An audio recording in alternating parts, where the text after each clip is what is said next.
Welcome to You Make the Difference. I'm Wanda Walker, and today I'm talking to Frank Shepard, who is the Executive Director of Feeding the Valley. Feeding the Valley is based in Columbus, but it serves also the LaGrange area and has a branch up here. That's correct. It's been up here about a year, A little over a year. We opened it in April last year, and it's been very successful. It's distributed over 1 million pounds of food in its first year, which is a 22% increase in the pounds distributed in this 4-county northern area of our coverage area. Yes, so once it was here, we grabbed hold of it, didn't we? Absolutely. We've had tremendous support from Troup County, from the Chamber of Commerce, to not only open the building. We had probably 75 people there when we actually did the grand opening, but they've really helped us to get the word around and to increase our partner agency base and get more people to shop at the food bank for the tremendously low price that we charge for the food, and to be able to help more people in the community. Yes. Okay, tell us what Feeding the Valley is and maybe some history of Feeding the Valley so we all have a grasp of what we're talking about. Sure. Food Bank started in 1983, so it's been around for a little over 30 years. We cover 14 counties altogether. Troup County is the northern part of our range, and we go east to Schley County, south to Clay, and we also have Russell County in Alabama. It's about 433,000 people in the population, 84,000 of which are living in poverty, or what we call food insecure.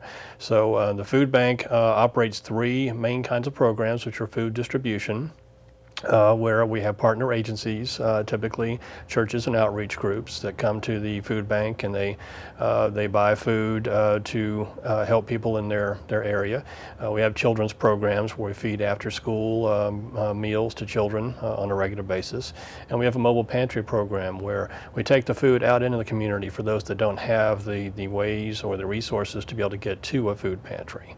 So overall, we distribute about 7.5 million pounds of food on an annual basis. A little over 600,000 pounds a month that goes out of our warehouse to help those in the 14 counties to have an additional food resource to help them make ends meet. Yeah, that's a tremendous effort.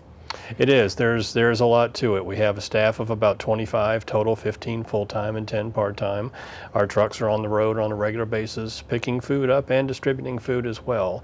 So there is a lot that goes into it, but we're fortunate to be in a very caring, supportive community that really is trying to help those that are less fortunate, and with their assistance, we're able to make a difference, and we continue to make strides in that as well. Yes. So approximately how many agencies and nonprofits do you have that work with Feeding the Valley?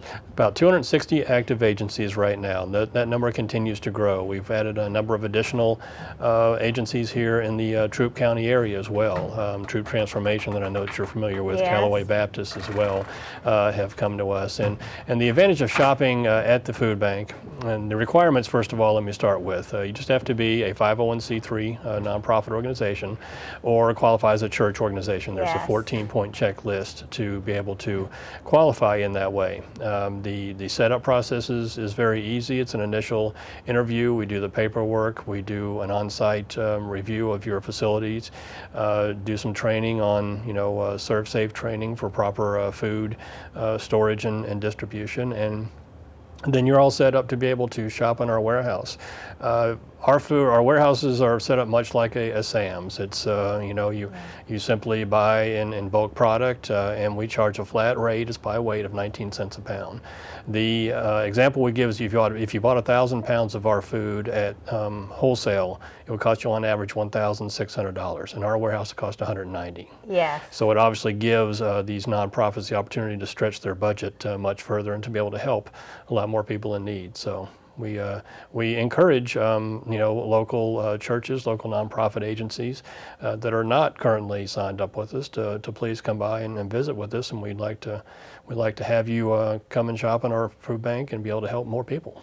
Where does all that food come from? It comes from a number of sources. We do get help from the federal and state government, federal and state commodities through the USDA and through the Georgia Nutrition Assistance Program, or GNAP, provides about about 50% of our food, about 30% of it federal, 20% state. The other 50% is donated through our major national retail organizations such as Walmart, Winn-Dixie, Publix, and Kroger.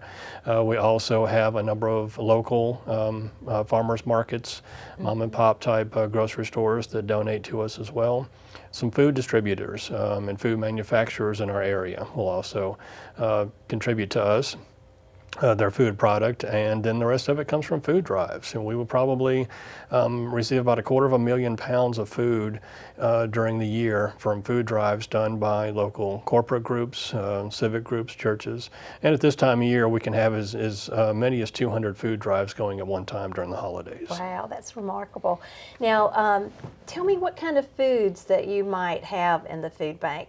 If I come as a shopper and I would have to be from an organization or a church, but I entered the food bank, what am I going to see? What kind of foods? Well, we do have, as we are all trying to eat healthier today, Yes. we're trying to help those who need help eat healthier as well. So we do have cold and frozen storage where there are meats, fruits and vegetables available. Bakery items, such will be in there as well. So, we're trying to increase our cold and frozen storage capacity so that there are more of those items that are available that are healthy and non-processed foods.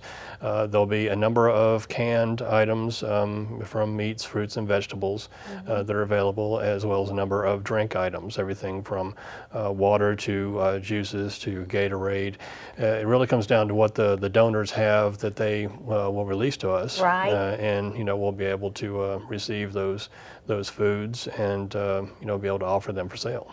Yes, and when I go in and shop the food bank, I always try to find the healthiest food that's there, and I feel like I've done a good job doing that. Sure. And then when we get to the meat department, lots of times there are many rotisserie chickens waiting on us. Correct. And so we serve about 30 people a month. We go to the Stay Lodge Hotel here in LaGrange, and we provide a rotisserie chicken in with the foods that we have. And lots of times, you can get cereal and really good, healthy things that they can enjoy and not have to cook. And so I've been real pleased with the food bank and what's there and what's available. And I just want to say that, on some of the committees that I've been on, we really are hoping that the churches in the community will join the food bank, and they will reach out to the people in their community that have a food insecurity. And we feel like with almost 200 churches here in Troup County, that if the churches would grab hold of this program, then we could pretty well wipe out food insecurity in our neighborhood.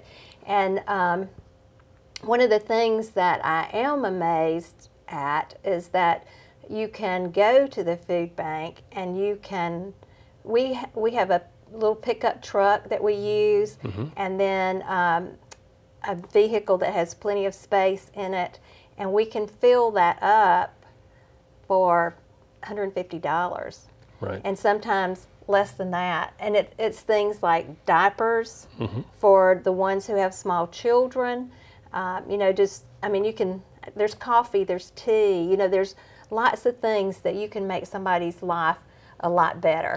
That's true, and diapers, you made a good point there, Wanda, that they cannot be purchased with food stamps. So, folks that are in need, diapers are very expensive. Yes. I've got a newborn grandson, I know very well that, the diapers are a very, very high cost item. But we do receive them regularly from our retail donors, and that is a very valuable item, since, again, we sell it by weight. That box of diapers that might be $40 in the store might cost $4 in the food bank. Yes. So it gives people an opportunity again to, if they're able to receive, diapers at a very discounted rate, then that gives them more of their resources to meet their food needs as well as their other basic needs as well. Yes, and one thing that I'm thinking about that I want to mention is that if people hear this show and in the Troup County area and they call or they want to call to find out more information, I just want to let them know that Community Action for Improvement that's out on Lafayette Parkway, They give out food boxes every month that come from a partnership with Feeding the Valley, and they have not reached their caseload yet. So they are still welcoming applications, and that would be a great place to call and check on that. I know there was a newspaper article that was done on Troop Transformation giving food boxes at the hotel, and then I got several calls from people that wanted food, and we were kind of at our max, and so it was good to be able to know that you can go to the Community Action for Improvement, and they are welcoming applications. Absolutely. So, you made the point too, Wanda, about churches. They really are the backbone of the work that we do at Feeding the Valley. Of the 260 partner agencies I mentioned, 165 are actually churches. So, you know, and there are a lot of churches, a lot more churches out there that we certainly want to be able to partner with and to assist those in their community, because it's really how it works. You have churches that are located, you know, all over each of the 14 counties we serve, and we want those churches to be able to serve, you know, the local community around them. And so the more churches we get involved, the more that we can help out in each of the counties that we serve. And it's a real easy way to do home missions that isn't very expensive to do. Correct. It's very affordable to provide food through the bank. It is. Yes. It is. Okay. Now, tell me, Frank, how you got involved with Feeding the Valley. I've been involved for about 11 years now. I served on their board of directors for 9 years, and then, you know, there was the opportunity that I was changing careers to get involved on a regular basis, full-time basis daily at the food bank. I was impressed with it to begin with. I took a number of employees from the company I was working for their United Way campaign on agency tours of local United Way agencies. The first one we stopped at was the food bank. And it was just very impressive what goes on under that roof on a daily basis. Yes. You know, we've got a commercial kitchen where 3 ladies are making 1,400 meals a day to take to children out in the community that otherwise might not eat. And then, you know, this 500,600,000 pounds now of food that's going out of there, you know, on a monthly basis. Yes. And just found out the need. I mean, 84,000 people that are living in poverty in our community is an incredible number. In Georgia, it runs along those lines. 1 in 5 people have that food insecurity. And it's worse for children. It's 1 in 4. 1 in 4 kids under 18 that have trouble getting enough to eat on a regular basis. And that just was really staggering to me. It is hard to believe in the 21st century in the United States that we are having that problem with hunger, but it is there. So, you know, my thought was, what can I do about that? How can I assist the people that need some assistance? And that's how I got, you know, more heavily involved in the food bank. Okay, have you got some great stories of people being helped through the food bank that you'd like to share? We, you know, I've seen a number of occasions where I was really proud to be a member of the food bank. I actually came on board the board of directors right at the time that Hurricane Katrina hit. Oh, wow. And there were a number of evacuees that ended up in the Columbus-Muskogee County area and in a number of counties as well in our coverage area. So, you know, we rallied around. You know, you think of the face of hunger as people that are down and out, but, you know, you were seeing people that needed help that are you and me, that are, you know, white collar, that just had to literally flee home with, you know, the clothes on their back. And, you know, while they might have money, they can't access it. They're in banks that are down, that are frozen, and, you know, all of a sudden need help. And it was a great feeling to be able to give food to people that, you know, just escaped an emergency. Yes. So it was fantastic. And I think our Kids Cafe program is really the flagship of the food bank. It started in 1995, so we're now 20 years that we've been operating that. And basically what it does is feeds a hot afternoon meal to kids who otherwise might not eat. What we know is a lot of children are dependent on the free or reduced price breakfast and lunch at school. And once they leave school, there are a number of them that might not eat anything until they get back to school the next day. So the Kids Cafe program, we have 11 sites through our counties where we set up in a couple of the housing facilities and a number of churches and community centers. the staff in the kitchen is 3 ladies that cook 1,400 meals a day, and they go out in warming units in our vans to each of the sites. And any child within walking distance, age 1 to 18, can come and get a hot afternoon meal. So we do that 5 days a week. And we've also incorporated educational elements too. We have a nice individual, a nice lady from that's a retiree from the library that comes in and reads to them on a regular basis and does arts and crafts. We also partner with the housing authority that has, in a couple of places, a community center right next door where there are computers that are available, not only for the children during after school hours to come in, do their homework, but also for the adults in the area to come in. It opens at 1 o'clock, so adults can come in and do job searches and do resume building exercises. There's staff there to help them. So to me, that's a really good feeling, because children are getting the nutrition they need to have an opportunity to succeed. What we know is if they're not getting enough food, they're going to miss school more often. When they're in school, they're going to fall asleep. They're going to have chronic headaches. They're going to have chronic stomach aches, all things that detract them from learning. And that's, if we are not solving that problem, we're not giving them the tools that they need to be able to succeed. And so that program really puts a smile on your face when you see how much the children appreciate, that nutrition that they're getting, and how much it helps them on their path to success. Yes, and there is another program that Feeding the Valley has. Is it Buddy Pack program? That's correct, yes. The Weekend Backpack, or Buddy Pack as we call it, program that helps children out a great deal. As I said, if they're dependent on the school breakfast and lunch, and they're not going to get anything else to eat until they go back to school, that means the weekend is a real problem.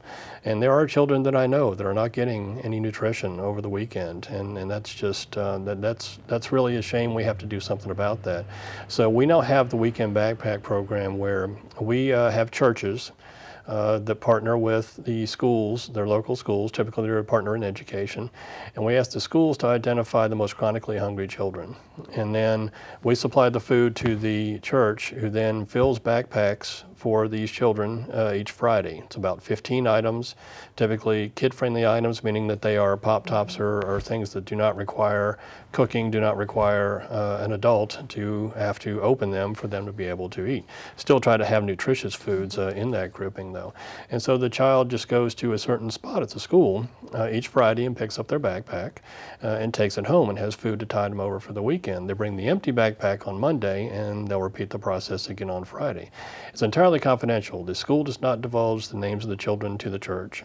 They just know the backpacks by numbers. And at school, not everyone knows what children are receiving those backpacks. They're told to go to a particular spot at the school, pick the backpack up on Friday, and return it there on Monday. So that program, we're sending out 1,000 backpacks a week now, and that's really tremendously helping children who otherwise wouldn't have those food resources at their disposal. Yeah, so you help the church pick out those 15 items, right? Correct. And, and the church comes to the food bank and purchases those and fills those bags. Correct. The church takes them to the school? They do. They do. We supply the food to the church, and then the church will actually transport them to the school when they have filled them. And then picks them up, brings them back. Correct. And then the whole process starts again. Right. Yes, that's great. Each weekend, or each week of the school year, aside from the obvious weeks that they are out for holiday breaks and so forth. So, yes. It's a great program. The churches sponsor that. It's typically about $3 a backpack.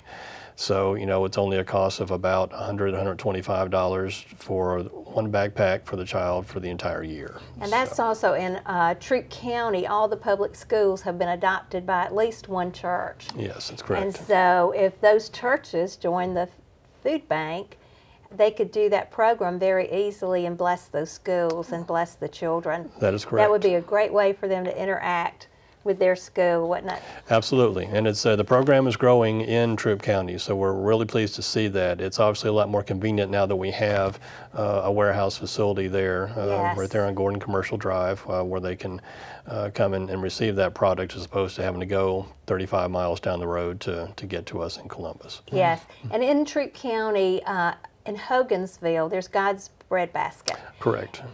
tell me about God's Bread Basket. God's Bread Basket and Pastor Terry Rainwater, who is head of that facility, has just done an amazing job at building a food pantry and engaging in the children's programs for the community. It's been a real bright spot. They are one of our largest partner agencies in the 4 northern counties, and they're just doing a tremendous job. They've been very thankful of us to be here in Troup County so that they don't have to go so far to get the food. And in turn, we have really appreciated all that they are doing in the community. They're really making a difference. Yes, and they have an operation set up in their building, yes.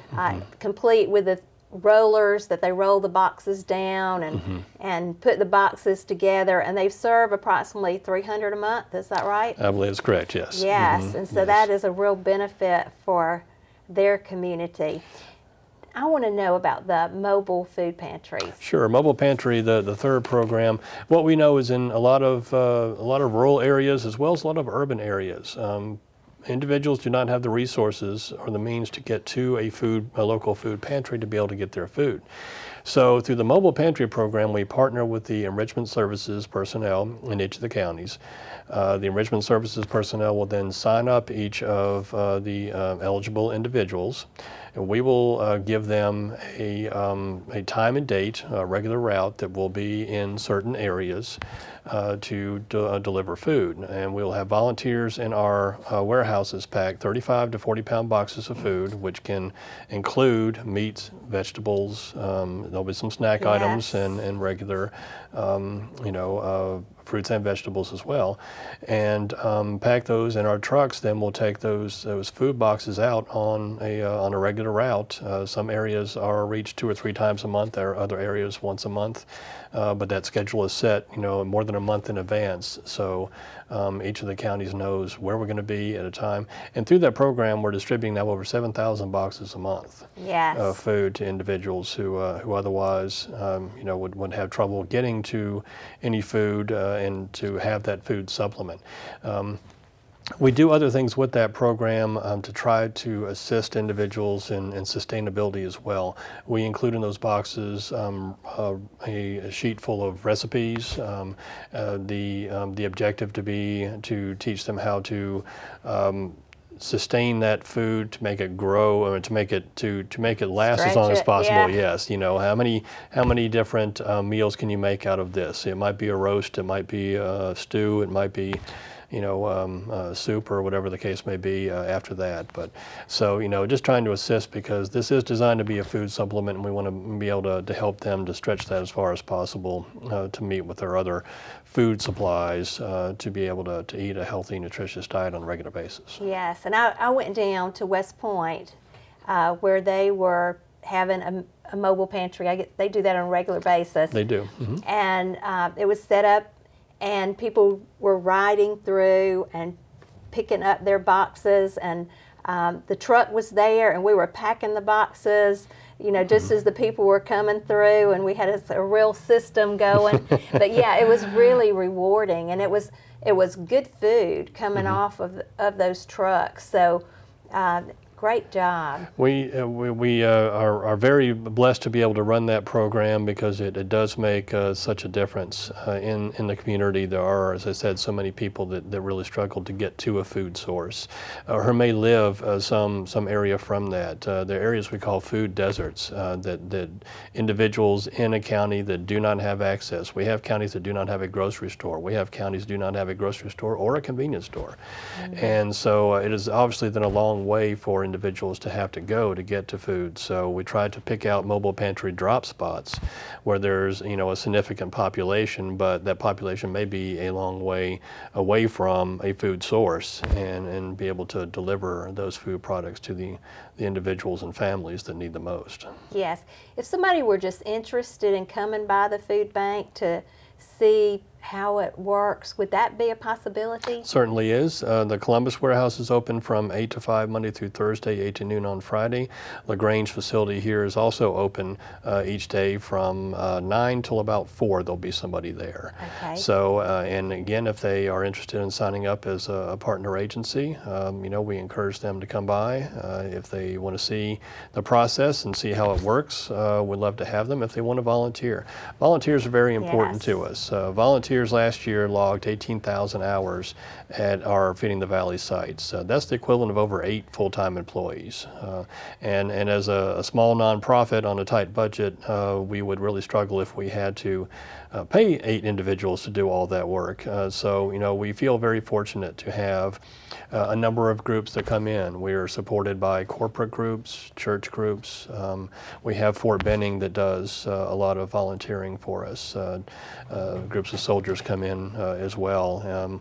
We have individuals who want to do community service. Either, you know, the school system requires them to do community service, or individuals who are doing court order community service to come in and help and pack those 7,000 boxes a month that we distribute, you know, as well as other things that need to be done around the food bank. Yes, and that's what I was going to ask you too. What would the volunteers do? So they pack boxes, and I know they do other things because I've seen them do other things. They even clean. Sure, they do. All the food that comes into us that is donated has to be inspected. It must be checked to make sure that you know, there's the quality of the food. There are no dents. The packaging is not compromised in any way. We can receive any commercially packaged food, although homemade things we cannot. Yes. So everything needs to be sorted, to be inspected, and then to be grouped in like type products to be able to sell together. And so the volunteers will spend a lot of time doing that as well. It's nothing like a group sorting bags of onions. They get to know each other pretty well. So. Yes. And tell me of your corporate sponsors. Who are they? Sure. Maybe your biggest ones, if you could just mention them. Sure can. We've had a lot of support from Synovus and TSYS and Aflac in Columbus, as well as Pratt Whitney that spend a lot of time for us. We have groups that are helping to volunteer in this area as well. We are talking to Kia to try to get involved with them. The Callaway Foundation has been very supportive of us here in town. So without those groups, you know, we would struggle to be able to provide the services that we do in the community. So we very much appreciate their help. And at Walmart, they give a lot of food, is that correct? They do. We are, we belong to the Feeding America network of food banks. It's 200 food banks nationwide. And Feeding America does a lot of the work in cultivating those relationships with national donors. From a food perspective, the corporate groups of Walmart, Winn-Dixie, Publix, and Kroger do contribute a great deal of food, probably about 3 million of those 4 million pounds of food that come in on an annual basis. Each of them have foundations that are very philanthropic as well and have donated a number of capital items to us. Walmart in particular has donated 2 26-foot refrigerated trucks that cost $125,000 a piece and 2 Sprinter vans that were $115,000 for the 2. So that's a great deal of support that, you know, we do appreciate so much. It is. And I appreciate what you do too, Frank. Well, thank you. And it is making a difference, and I can see it here in Trick County. We appreciate that. Yes, and I would just like to thank you for watching You Make the Difference and to remind you what you do truly makes a difference.